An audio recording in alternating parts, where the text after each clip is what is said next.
वो आते थे, बोलते थे और हम सुनते थे। अब हम उनको साफ तरीके से बोल दिए हैं, अब हम आए हैं, अब हम बोलेंगे और तुम्हारे बाप को भी सुनना पड़ेगा।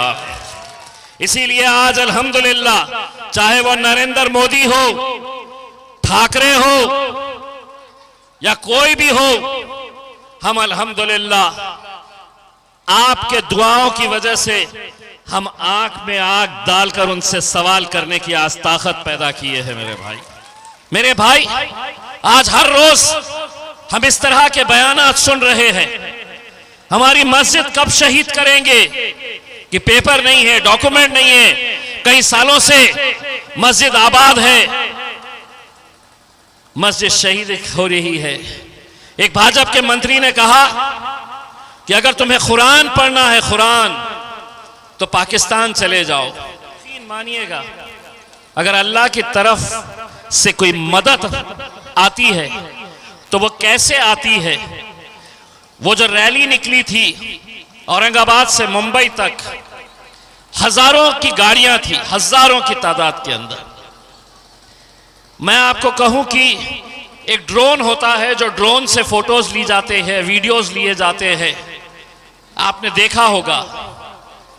वो ड्रोन जब कवर करने के लिए जाता था तो कुछ लिमिट के बाद उसकी लिमिट खत्म हो जाती है और उसके आगे वो रिमोट से जा नहीं सकता है। हमने उसे बार बार कहा कि तू पहली गाड़ी का वीडियो निकाल और आखिरी गाड़ी का। वो 5 मिनट के बाद वापस आ जाता था और कहता था कि हमारी लिमिट से बाहर चले गए तो भी गाड़ियां खड़ी हुई है करके। गाड़ियां चिपकी एक दूसरे से इतने करीब, नौजवान, बुजुर्ग, कितने उलमाए कराम गाड़ी के ऊपर बैठे, गाड़ी में जगह नहीं। औरंगाबाद से मुंबई का सफर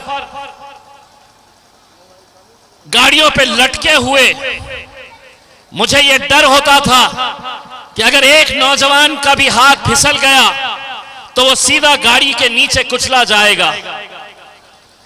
लेकिन मैं कहता हूं कि अल्लाह की मदद अगर हो तो किसी को इतनी आंच तक नहीं आई, छोटा सा एक्सीडेंट तक नहीं हुआ। हुकूमत ने कहा महाराष्ट्र की, भाजपा की, शिवसेना की, एनसीपी की हुकूमत है महाराष्ट्र के अंदर। उन्होंने कहा कि तुम ये रैली नहीं निकाल सकते, हमने तुम्हें परमिशन ही नहीं दिया है। मैंने कहा, मैंने कौन सा तुमसे परमिशन मांगा है? मैं जिसके नाम के लिए जा रहा हूं उसे परमिशन की जरूरत नहीं है। तो बोले आप को हम खतई औरंगाबाद के बाहर क्रॉस नहीं होने देंगे।